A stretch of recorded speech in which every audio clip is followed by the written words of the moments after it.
¿Qué dice ahí? Para estas cosas os he hablado para que en mí tengáis ¿qué? Paz. ¿Paz en medio de qué? La tormenta. Para que en mí tengáis paz, porque en este mundo tendréis aflicción. Mas confiad, yo he vencido el mundo. Esto no es para que tú seas destruido. Esto no es para que tú seas conquistado. Esto no es para que tú seas limitado, porque yo ya vencí al mundo. Pero en este mundo tendréis ¿qué? Aflicción. Y lamentablemente, y lo digo con tristeza en el corazón, porque es en una forma u otra inevitable. Y quisiera poder pararme delante de ustedes y decirles de que nosotros como creyentes somos exentos. Pero como dice el dicho, ¿verdad? Hay dos cosas que son inevitables en la vida: la muerte y los impuestos. En la vida cristiana hay cosas que son inevitables también. Tenemos que enfrentar ciertas cosas en la vida. Y la pregunta que quisiera responder esta mañana por unos minutitos es esta: ¿puede Dios probar al hombre? ¿Puede Dios probar al hombre? ¿Puede Dios, perdone que lo voy a hacer un poco más forzoso, ¿puede Dios meter a problemas al hombre? Yo me recuerdo cuando mi hijo Brian, que ustedes vieron la foto, el papá de mi nieto, mi hijo Brian tenía 5 años de edad. Me lo llevé al cuarto para disciplinarlo y se me dio la vuelta y me dice: papi, ¿por qué me metes a problemas? Lo único que pude hacer es reírme en ese momento. Mi hijo, yo no te metí a problemas, tú te metiste a estos problemas. La pregunta es: ¿Dios puede permitir tiempos difíciles en la vida de sus hijos? El gravísimo error, y voy a darle esto extra dentro del mensaje y no le voy a cobrar eso. Ese es un chiste, tranquilos. La democracia nos ha dado un entendimiento muy equivocado de la misma iglesia. Llegamos a Cristo con el concepto democrático, que soy libre, soberano e independiente, soy ciudadano del reino.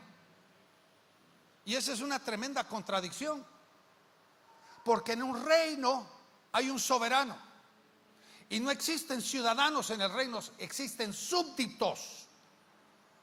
Y el súbdito le pertenece al reino, no es libre, ni soberano, ni independiente. ¿Está entendiendo? Y nosotros entramos a Cristo creyendo que somos ciudadanos independientes, y cuando viene la dificultad, ay, esto no me gusta, me voy a ir a otro lugar porque soy libre, soberano e independiente. En vez de decir: Señor, haz tu obra en mí. El que comienza la buena obra la va a terminar, dice la palabra. Porque estamos siendo trabajados por Dios. Estamos siendo levantados, formados por Dios. Por eso dije, al que Dios quiere usar, lo tiene que formar. Ahora, le pregunto, miremos a nuestro padre espiritual Abraham. En el libro de Génesis capítulo 22, versículo número 1. Génesis 22, 1 nos da una declaración bien interesante. Dice: y, note aquí, y probó Dios a Abraham. Para que no me voy a adelantar, para que ustedes miren de que no me estoy equivocando de la Biblia, ¿sí? Tranquilos. Y probó Dios a Abraham. ¿En qué lo probó? Yo me imagino que entre líneas viene Dios y le dice a Abraham: cuéntame, ¿cómo está Isaac? Ay, Señor, le dice. Bueno, ahí aconteció después de estas cosas que ¿qué? Probó Dios a Abraham. Y me imagino que Dios viene con Abraham y le dice: ¿cómo está Isaac? Ay, Señor, mira, qué bonito qué bendición ese niño. ¿Lo amas? Ay, Señor, daría todo por él. Es una bendición entera. Y lo que había pasado, y esto es entre líneas, Abraham se había apartado de Dios porque se había entregado a su hijo.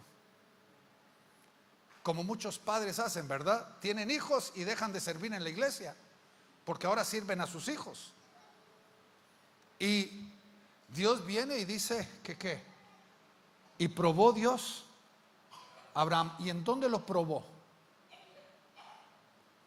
Lo probó con lo que él más amaba. Porque le dice, y probó Dios. Versículo 2 dice: dame a tu hijo, a tu único, al que tú amas.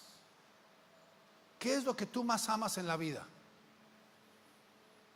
Dios te lo va a pedir. Te va a probar pidiéndotelo. Ahora, esta historia es casi como una piedra de tropiezo para los incrédulos, porque muchos incrédulos no entienden cuando dicen: ¿cómo puede un Dios de amor pedirle a un padre que mate a su hijo?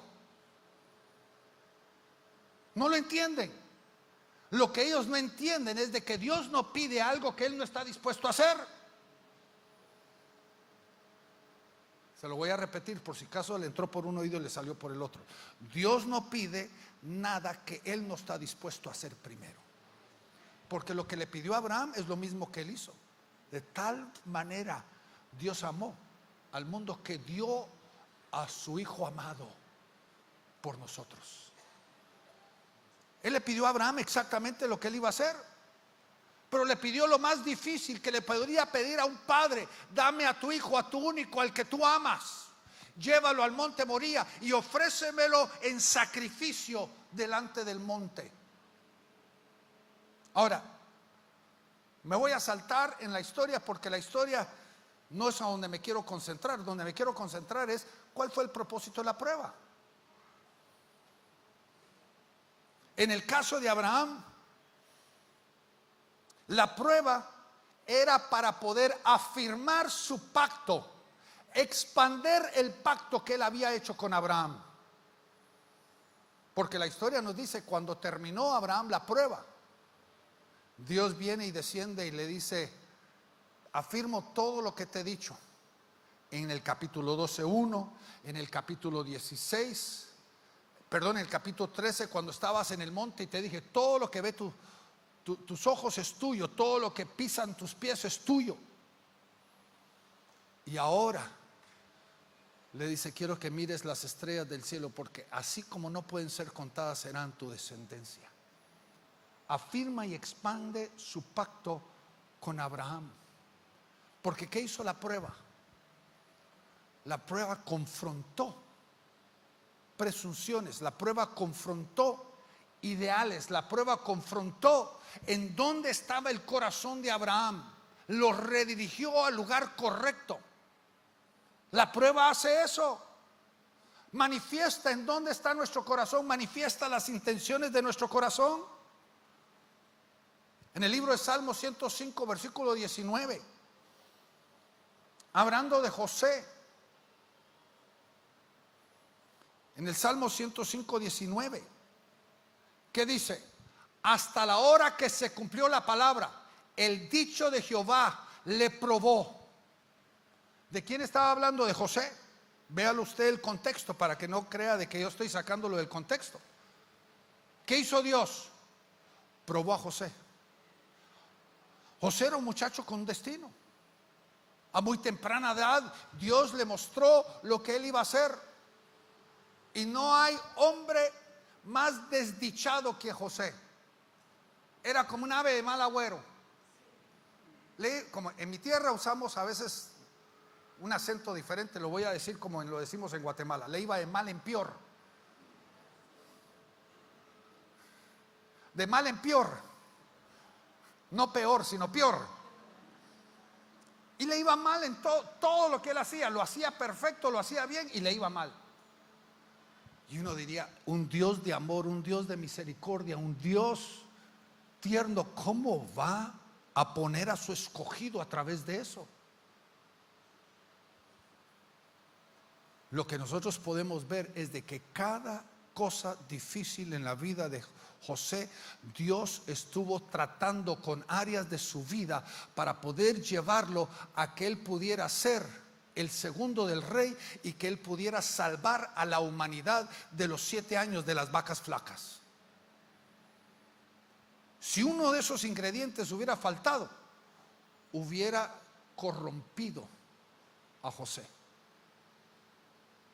José fue incorrompible porque Dios trató con todas las áreas de debilidad en su propia vida. ¿A través de qué? La prueba. Y dice la palabra, o en otro pasaje dice que lo llevó de la cárcel al trono. Búsquelo usted. Dice, lo llevó de la cárcel al trono. ¿Por qué? La prueba fue lo que lo lanzó al trono. La prueba. Fue formado José.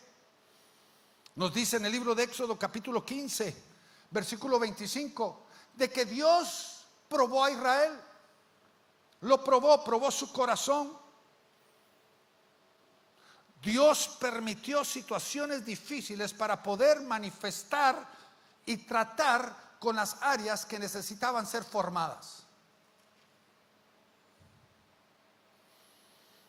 El grave problema es de que no debemos de confundir la palabra prueba con la palabra tentación. Para que no me malentienda, lo voy a explicar de esta forma. El evento, como lo vamos a llamar, es neutral. El propósito es muy diferente. El evento es neutral. Si esta situación viene del enemigo, es una tentación porque tiene el propósito de hacernos tropezar y caer. Mas si viene de Dios, el evento, que podría ser lo mismo que el enemigo está enviando, tiene un propósito de lanzarnos a un nuevo nivel, de subirnos a un nuevo nivel, para que podamos alcanzar el destino que Él ha puesto sobre nuestras vidas. Por eso nosotros tenemos que tener mucho cuidado de qué es lo que asumimos. Tenemos una enfermedad, es el diablo. Tenemos una necesidad, es el diablo. Tenemos que tener el discernimiento, porque si es el diablo, peléelo con todas sus fuerzas y con todas sus energías, con todo lo que usted tiene. Agarre a todos sus hermanos y peleen todos juntos contra eso. Pero si es Dios, sométase, ríndase, no lo pelee,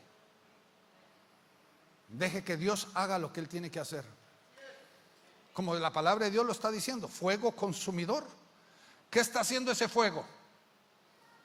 Consumiendo lo que es consumible. ¿Se recuerda? Dice la palabra de que todo lo que nosotros tenemos va a ser puesto a prueba por el fuego. Toda la hojarasca se va a quemar, pero el oro va a ser purificado. ¿Por medio de qué? De la prueba. La prueba. ¿Se ha preguntado por qué?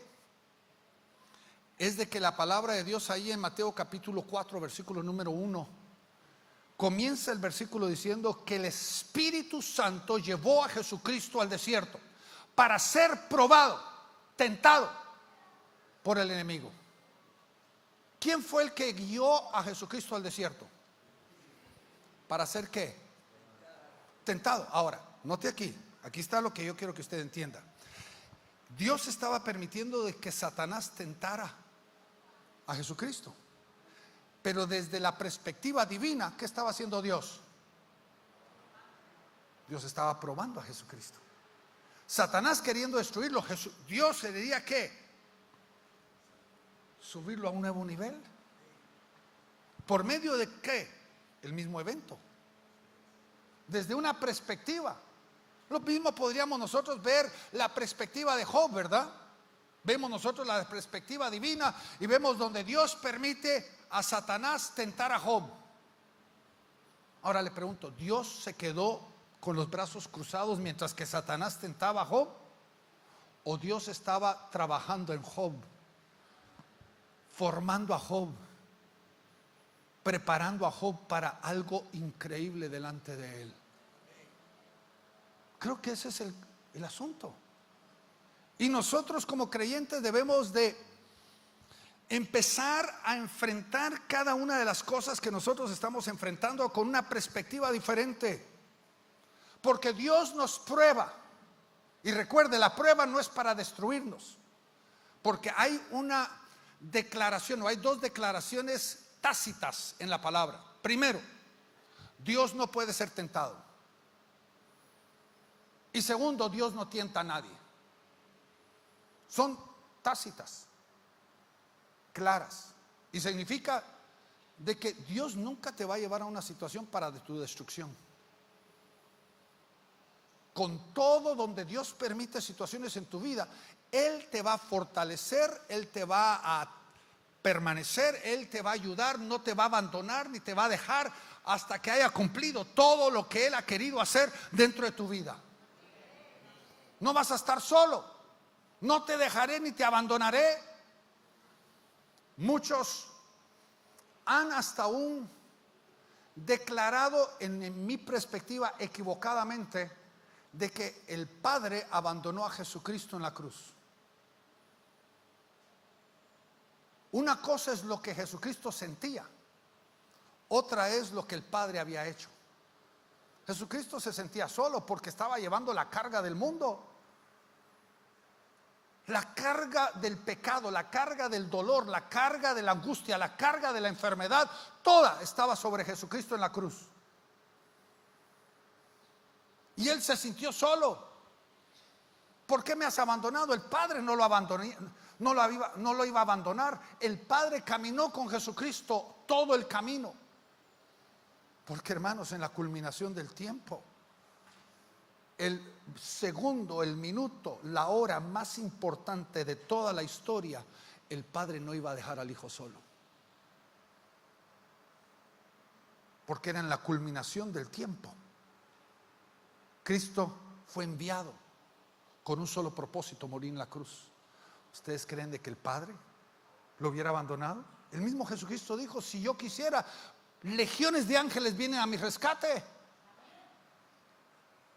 Él no estaba solo. Jesucristo sentía en el momento de su angustia, sentía la soledad, pero era parte de lo que Él tenía que vivir. Como tú y yo te has sentido solo en medio de la prueba, Él estaba sintiéndose solo también en medio de la prueba. Pero Dios estaba obrando su perfecta obra, como lo está haciendo en tu propia vida. Está obrando su perfecta obra dentro de ti. Ahora, acompáñame a 1 Pedro capítulo 4 versículo 12. 1 Pedro 4:12. Quiero llevarlos a través de varios versículos que muchos lamentablemente lo ignoramos. Dice aquí: carísimos, amados, no os maravilléis cuando sois examinados por fuego, lo cual se hace para vuestra ¿qué? Prueba, como si alguna cosa peregrina os aconteciere. Como dice la versión del 60 o la revisada, dice: amados, no os sorprendáis cuando el fuego de la prueba os ha venido, como si alguna cosa ¿qué? Usted no está viviendo en Marte para que esto le afecte, hermanos. No debería de ser algo que nosotros nos sorprendería. Debemos de nosotros desde el principio entender: yo voy a enfrentar prueba, porque Dios está obrando su perfecta obra en mí. ¿Qué dice? Como cosa extraña que nos aconteciera. Saltémonos a 1 Tesalonicenses capítulo 3 versículo 3. 3:3 dice esto: para que nadie se conmueva, palabra muy interesante, por estas tribulaciones, porque vosotros sabéis que nosotros somos puestos para esto. ¿Para qué fuimos puestos? Para esto. Ahora, ¿cuál es la reacción común de los creyentes? El ser conmovidos. Se dice en una forma real de que nunca debemos de tomar decisiones equivocadas en momentos de crisis. No debemos de tomar decisiones en momentos de crisis. Pero ¿qué pasa con muchos cristianos? Dice que se inquietan, son conmovidos en medio de la crisis. Ahí es cuando dicen, no, es que Dios es injusto, y se va de la iglesia. Se amargan contra Dios, se enojan con Dios, se enojan con el pastor, se enojan con otros en medio de la prueba, porque en la cabeza piensan, eso nunca me debería de ocurrir a mí. Eso nunca me debería de pasar a mí. Pero la palabra dice, para esto fuimos ¿qué? Puestos. Para enfrentar estas situaciones. Ahora saltémonos 1 Corintios capítulo 3, versículo 13. 3:13. Dice, la obra de cada uno será manifiesta, porque el día la declarará, porque por el fuego se manifestará la obra que cada uno cual sea el fuego hará la prueba. Lo voy a leer en la versión revisada. Dice, la obra de cada uno se hará manifiesta, porque el día la declarará, pues por fuego será revelada. La obra de cada uno cual sea el fuego la probará. ¿Qué está siendo probada? La obra de cada persona. La obra de cada persona. Y al fin y al cabo, esta es una tremenda revelación, porque hermanos, miren, tú no te vas a tener que presentar, si tú eres hijo de Dios, creyente del Dios viviente, tú no te vas a tener que presentar delante del trono blanco, porque tu nombre ya está inscrito en el libro de la vida. Automáticamente no te presentarás delante del gran trono blanco, pero te vas a tener que presentar delante del tribunal de Cristo. ¿Y sabes qué es lo que va a ser juzgado ahí? Tus obras. En los últimos libros de los últimos versículos del Antiguo Testamento, ahí en Malaquías, dice de que Dios está escribiendo el libro de las memorias de nuestras obras. Hay dos libros, el libro de la vida y el libro de ¿qué? Las memorias. Porque hermanos, yo no sé si aquí en Chile hay un dicho,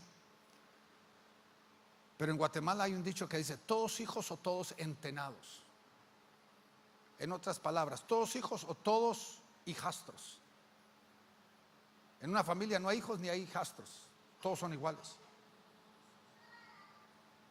Vio que les dije yo que este año voy a tener 3 hijos nuevos, porque yo le dije a cada uno de mis yernos, les dije, yo no tengo yernos, yo solo tengo hijos. ¿Estás tú dispuesto a ser hijo? Así les hice la pregunta, porque yo no voy a ser suegro, yo voy a ser padre. Ahora, en Cristo lamentablemente eso no funciona. ¿Sabe por qué? Porque lo único equitativo que hay, ecualizador que hay, es de que todos somos pecadores y fuimos salvos por gracia.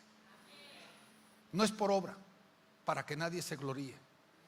Ese es el único punto de equilibrio entre todos nosotros. De ahí en adelante, cada uno tiene su vida cristiana. Por eso dice la palabra, tenemos que trabajar nuestra salvación con temor y temblor, porque cada uno de nosotros tenemos que caminar nuestra vida cristiana nosotros, y vamos a ser juzgados por nuestras obras. Y tal vez ojalá, si el pastor no cree que estoy diciendo lo correcto, que él lo corrija, tiene todo el derecho de hacerlo. Pero oiga bien, en mi punto de vista, la recompensa no es igual para todos. El único beneficio de la gracia es la vida eterna. De ahí en adelante, la recompensa que el Señor nos va a dar, toda depende de nuestras obras. Por eso 1 Corintios 15 dice: la gloria de la luna es muy diferente a la gloria del sol, y la gloria de las estrellas es muy diferente. Cada uno tiene diferente gloria, porque cada uno de nosotros vamos a tener una diferente recompensa. Ahora, ¿qué es lo que prueba nuestras obras? El que, póngalo de esta perspectiva, el que evade la prueba está evadiendo la recompensa. Porque la recompensa solo viene por medio de ¿qué? La obra. Cada uno será comprobado por sus obras. Por sus obras, por sus frutos nos conocerán. En realidad ese es el propósito de la prueba.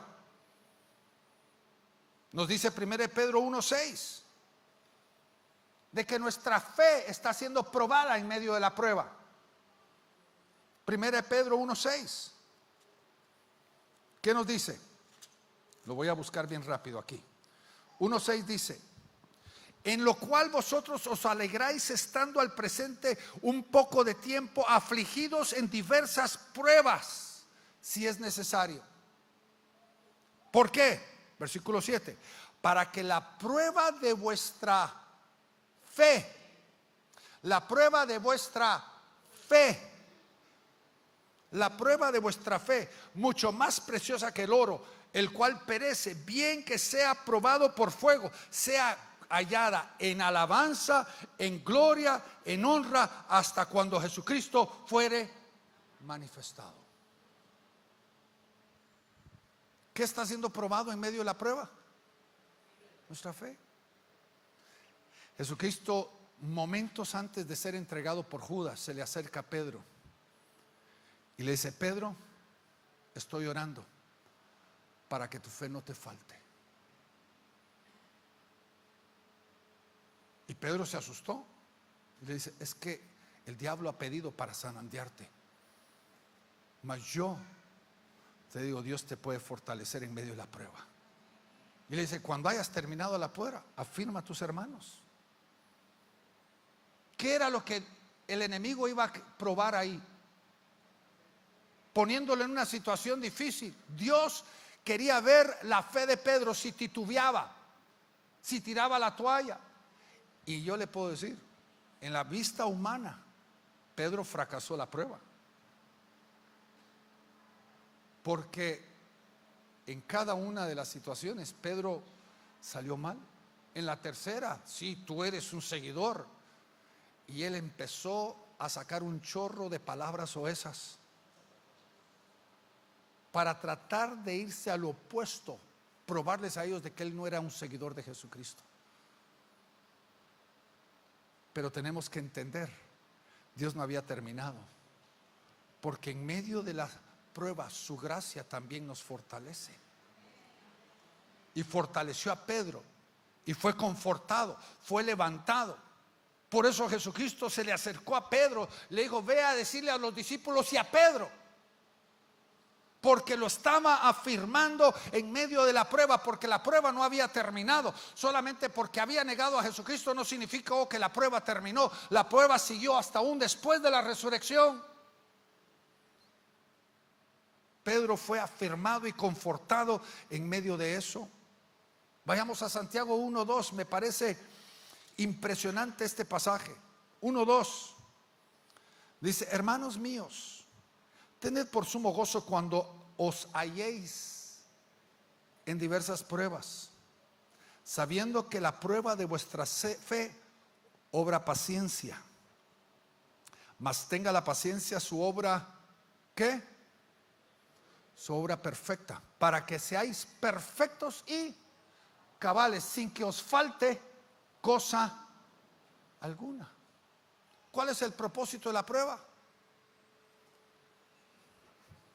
Ahí lo dice: para que lleguemos a ser ¿qué? Perfectos y cabales.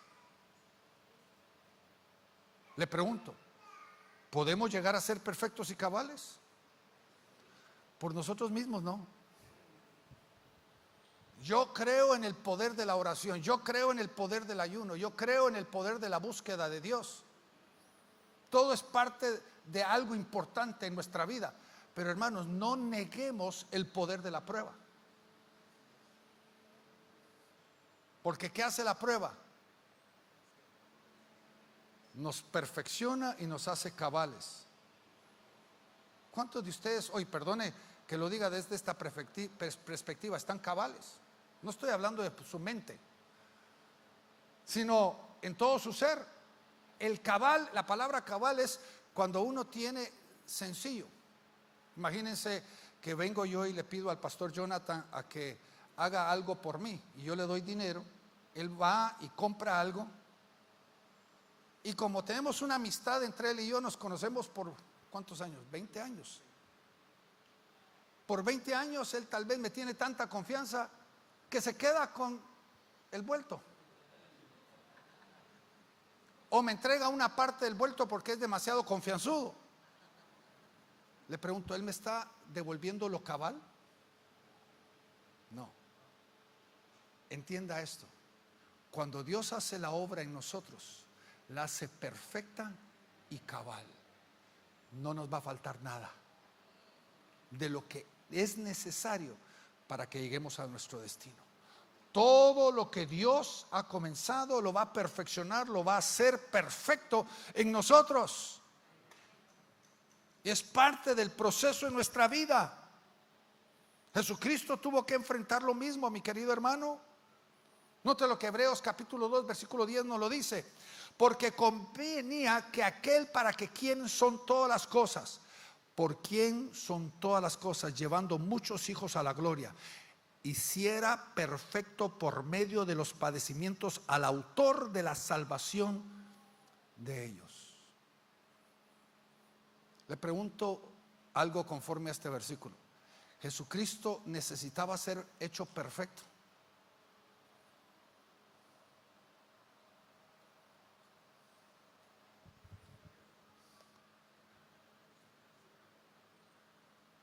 Perfeccionando por las aflicciones al autor de la salvación de ellos.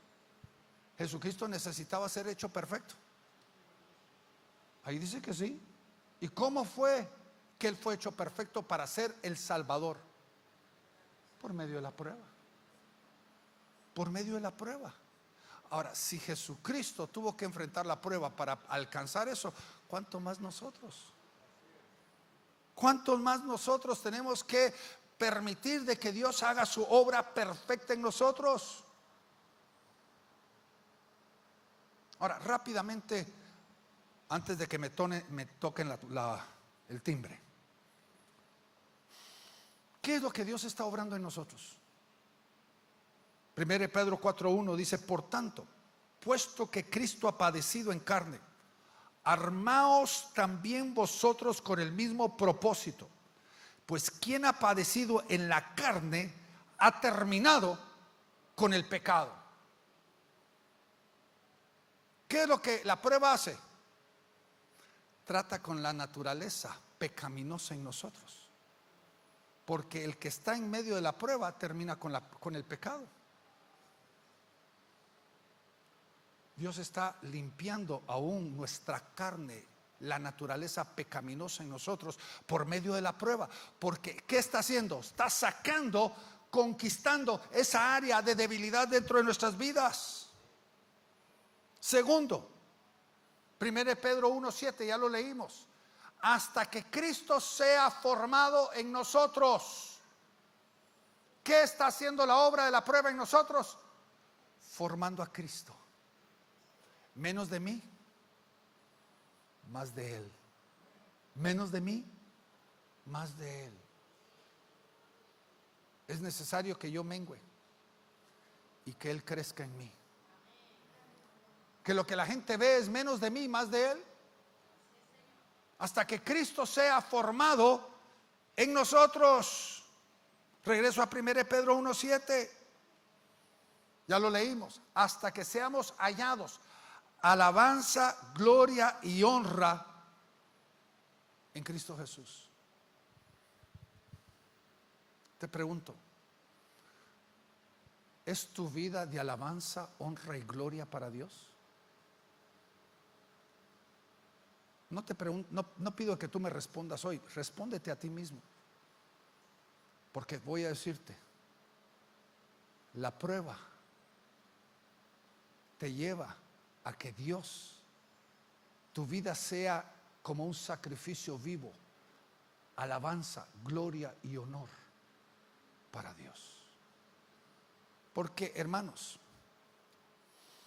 yo he enfrentado varias pruebas muy difíciles en mi vida, pruebas que en varias ocasiones yo diría me hubieran quebrado, me hubieran destruido. Varias pruebas que en el medio de la prueba yo dije, yo no sé si voy a salir de esta. No sé, no sabía si iba a salir de esa situación tan difícil que estaba. Pero hoy que miro retrospectivamente mi vida, yo miro de que el Darío antes de la prueba es muy diferente al Darío después de la prueba. Yo no soy perfecto. Soy lo que le digo a mis hijos, soy perfectamente imperfecto. ¿Cuántos de ustedes son perfectamente imperfectos? Pero yo miro la gran diferencia de el Darío antes y el Darío después. Antes de la prueba, después de la prueba. Y yo siento de que aún el Darío antes de la prueba estaba en 100% en el ministerio. Tenía una pasión por servir a Dios. Tenía un deseo de agradar a Dios. Pero el Darío después de la prueba, su carácter ha cambiado. Su temperamento ha cambiado. Ahora ya mi esposa me aguanta. ¿Cuántos de ustedes podrían decir lo mismo? Algunos de ustedes ni ustedes mismos se aguantan. ¿Cómo esperan de que su esposa los aguante?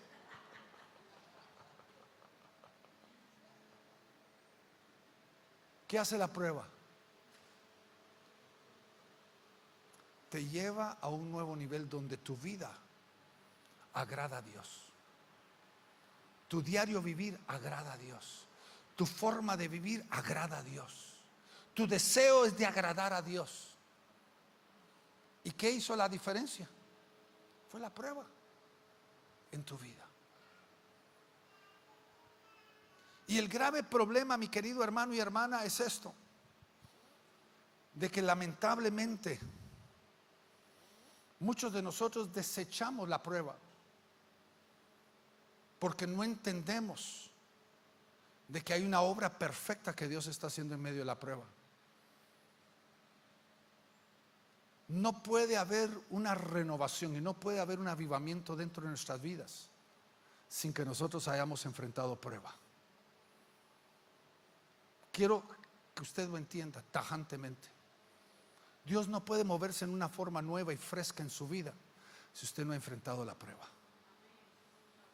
A los que no quieren enfrentar la prueba, el Señor les dice de nuevo, otra vez a la vuelta de la manzana, por favor. Vamos a regresar a donde partimos. Porque es inevitable. La gran verdad, la Biblia habla de que la prueba es simplemente temporal. Por un poco de tiempo, dice, por un poco de tiempo, hasta que haya terminado el propósito por el cual lo estamos enfrentando. Nosotros no es agradable, ni somos sadomasoquistas. No nos gusta enfrentar dificultad. Pero tenemos que entender esto: que la realidad de lo que estamos enfrentando debe de producir en nosotros un entendimiento superior. Es interesante y hasta un contradictorio cuando Pablo habla, por ejemplo, en Romanos capítulo 5, versículo 3. Pablo dice, y me gozo ante la tribulación. Y me gozo ante la tribulación. ¿Cómo puede alguien decir eso? ¿Cómo puedo gozarme en la tribulación? Y ahí viene Pablo y dice, sabiendo. Ese entendimiento nos lleva a reconocer lo que Dios está obrando en nosotros. Dice, sabiendo que la tribulación no se adelante, porque muchas veces se adelanta. La tribulación produce hay un resultado. Hay un resultado en medio de la prueba. ¿Qué produce? Primero, produce ¿qué? Paciencia. Y esta es una puerta que si entramos no salimos de ella hoy. Porque hermanos, miren, hay dos ingredientes para enfrentar los últimos tiempos, los tiempos antes de la venida de Jesucristo. Y hay dos cosas que la palabra de Dios nos describe que necesitamos para poder enfrentar los últimos tiempos. La primera es fe, la segunda es paciencia. Dice, esta es la paciencia y la fe de los santos. La paciencia. ¿Y cómo vamos a adquirir paciencia? Ninguno, hermanos, oremos. Ninguno le pidamos a Dios, Señor, dame paciencia, porque entonces mañana viene la prueba. Porque ¿cuál es el resultado de la prueba? La paciencia. Ahora vayámonos al próximo, al 4. Y la paciencia, ¿qué hace? En el original la palabra prueba significa carácter probado. Una traducción bíblica usa eso, carácter probado. Significa de que hemos salido de la prueba y nuestro carácter, nuestra fortitud, nuestra personalidad ha sido transformada. La debilidad ha sido quitada, ha sido fortalecida por Dios y ahora andamos en una mayor fortaleza porque nuestro carácter ha sido ¿qué? Probado. ¿Y qué produce ese carácter probado? La esperanza. Versículo 5, y la esperanza no avergüenza porque el amor de Dios ha sido derramado en nuestros corazones. Hermanos, hay un resultado. El avivamiento en nuestras vidas siempre va a comenzar por medio de la prueba. Porque no puede haber, nuestra vida no puede sustentar un avivamiento si todavía hay inmundicia, hay viejo yo en nosotros. Es la prueba la que elimina de nuestras vidas. Somos purificados, emblanquecidos, dice Daniel. Somos preparados para ser el ejército de Jesucristo, para llevar el evangelio a todo el mundo. Es la prueba la que forma eso en nosotros. Y hermanos, como le digo, nadie quiere, preferimos cerrar los oídos a esto, cerrar el corazón. Pero de los que estamos aquí, yo le puedo garantizar, no hay ni uno de nosotros que no esté enfrentando una prueba hoy. Será más fácil preguntar, ¿quién de ustedes no está enfrentando prueba? Levante la mano. Sería más fácil eso. Porque todos vivimos realmente en este mundo, tenemos los pies plantados en la tierra y estamos enfrentando prueba. Ahora, ¿cuál debería ser nuestra respuesta? Señor, haz tu obra en mí. Trabájame, fórmame, hazme. Me entrego. No hay mayor acto de nuestra voluntad que lo que Jesucristo dijo en el huerto de Getsemaní. Si tú quieres, pasa de mí esta copa, pero hágase tu voluntad y no la mía. No hay mayor acto de nuestra voluntad en el cual nosotros vengamos y le digamos al Señor, yo no quiero la prueba, Señor, pero haz lo que tú quieres hacer en mí. Me someto a lo que tú estás haciendo. Trabájame, fórmame, moldéame. ¿Por qué no cerramos nuestros ojos para terminar este periodo? Padre, en el nombre de Jesús, Señor, me entrego a lo que tú estás haciendo en mi vida. Sé de que el plan perfecto tuyo nadie lo va a descarrilar. Tu plan maestro para mi vida, nadie lo va a desviar. No me dejarás ni me abandonarás hasta que hayas cumplido todo lo que tú has determinado hacer en mi vida, Señor. Lo único que queda, Señor, es de que yo entregue mi voluntad, entregue mis obras, mis intenciones,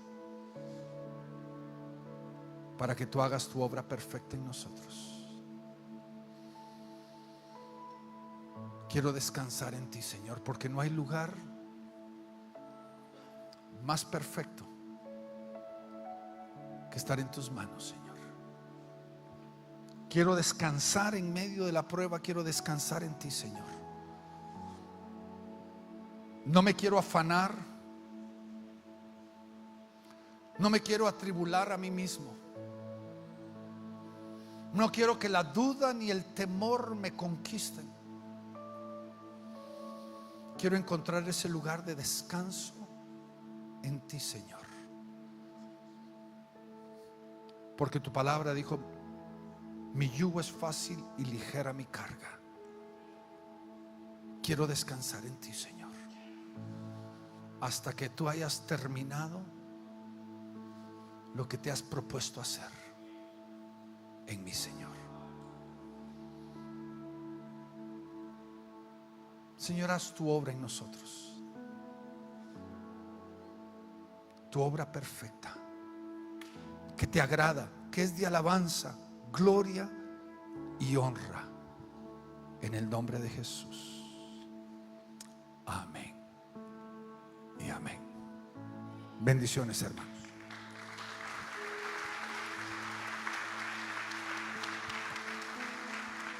Amén. Hermanos, vamos a tener un tiempo para ir a almorzar y nos vemos a las 3:30 para seguir siendo ministrados por los pastores. Bendiciones. Hermanos, les recomiendo llevar toda su pertenencia. No dejen algo aquí en el templo, aunque el templo se va a cerrar, pero en algún momento se abre y hay mucha gente que